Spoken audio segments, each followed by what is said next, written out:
donc là c'est le stratège maintenant que je vais, pas juste le stratégiste, le stratège que je vais interpeller. Dans Homo strategicus, capitalisme liquide, destruction créatrice et mondes habitables, il y a deux ennemis. Je vais formuler comme ça, vous allez me corriger, mais le premier ennemi, c'est le raisonnement financier. C'est non pas le raisonnement financier en soi, parce qu'évidemment que faire de la stratégie sans penser des ressources financières, ce serait absurde, vous l'avez dit à d'innombrables reprises. Comme vous avez dit à d'innombrables reprises, l'entreprise n'est pas seulement en marché, elle est en société. Voilà. Et là, le premier ennemi, c'est la financiarisation. Autre article majeur à lire, l'actionnaire comme porteur d'une vision stratégique dans la revue française de gestion. Tout ça, c'est sur Kern. Donc, personne ne sera pardonné de ne pas l'avoir lu. Bien. C'est la financiarisation, c'est-à-dire le moment où finalement le raisonnement financier, une forme de quantophrénie, vous citez dans le papier, ce délire de la quantification à outrance, qui fait qu'on peut entendre, l'EM Lyon vous a rendu hommage autour d'Homo strategicus récemment pour votre rapport à la question de l'anthropocène, c'est-à-dire ce que l'entreprise fait à la société, fait au monde. Il y a une journée en votre honneur autour de cet ouvrage, Homo strategicus. C'est le grand ennemi quelque part. C'est cet ennemi qui fait que quand on discute avec des étudiants, ils vous disent moi je veux bosser dans les FUSAC, je veux faire du build-up, voilà, donc des sortes d'anglicismes, etc. Ils ne se rendent pas compte de ce qu'ils disent. Oui. Ils disent en fait c'est qu'ils ont été pénétrés par l'imaginaire financier. Oui, alors on peut le comprendre et on peut leur pardonner puisqu'ils n'ont connu que ça. Ou qu'on a bien voulu ne leur donner que ça.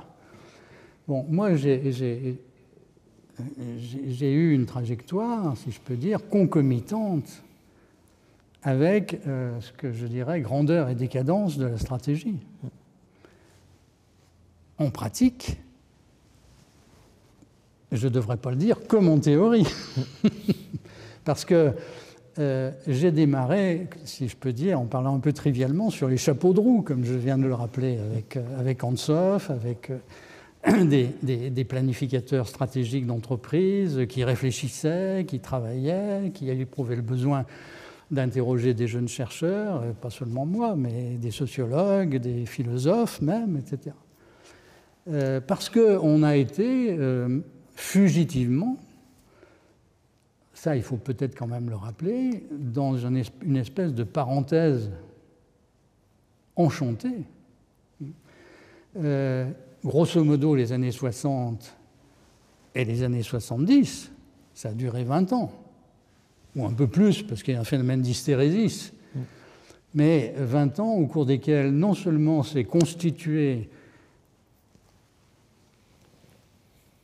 la pensée stratégique, avec au premier chef Ansoff, ce que j'ai appelé les 60s.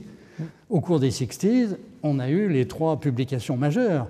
Andrews, Lern, Guth, Christensen, le fameux modèle LCAG, force et faiblesse, opportunité, menace, que SWOT. tout le monde, etc. SWOT, comme disent les gens bien. On apprend dans tous les enseignements. Voilà.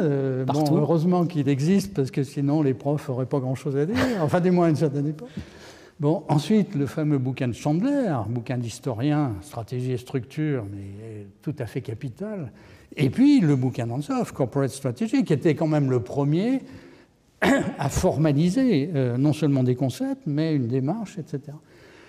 Les années 60. Alors ensuite, il y a eu la relève qui a été prise par les cabinets de conseil. Et les grands cabinets, et notamment les 3 grands cabinets américains, McKinsey, Arthur D. Little et puis Boston Consulting Group, le fameux BCG, qui ont fabriqué chacun sa petite matrice, etc.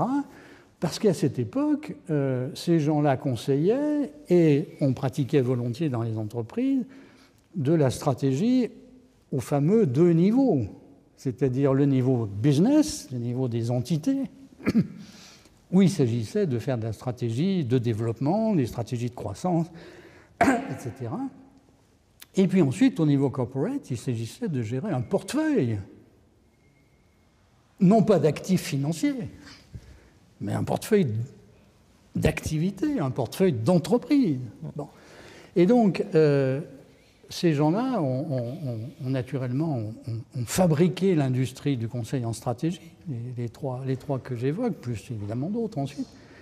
Et ils ont vendu pendant une dizaine d'années ou une quinzaine d'années des matrices, de la gestion de portefeuille. Qui sont encore aujourd'hui enseignées dans toutes les... Qui sont encore aujourd'hui enseignées, j'imagine. Il y a longtemps que je n'ai pas enseigné, mais qui sont enseignées. Bon. Mais ça correspondait effectivement à une époque qui a duré une quinzaine d'années, au cours de laquelle on pouvait dire les entreprises fondent la stratégie.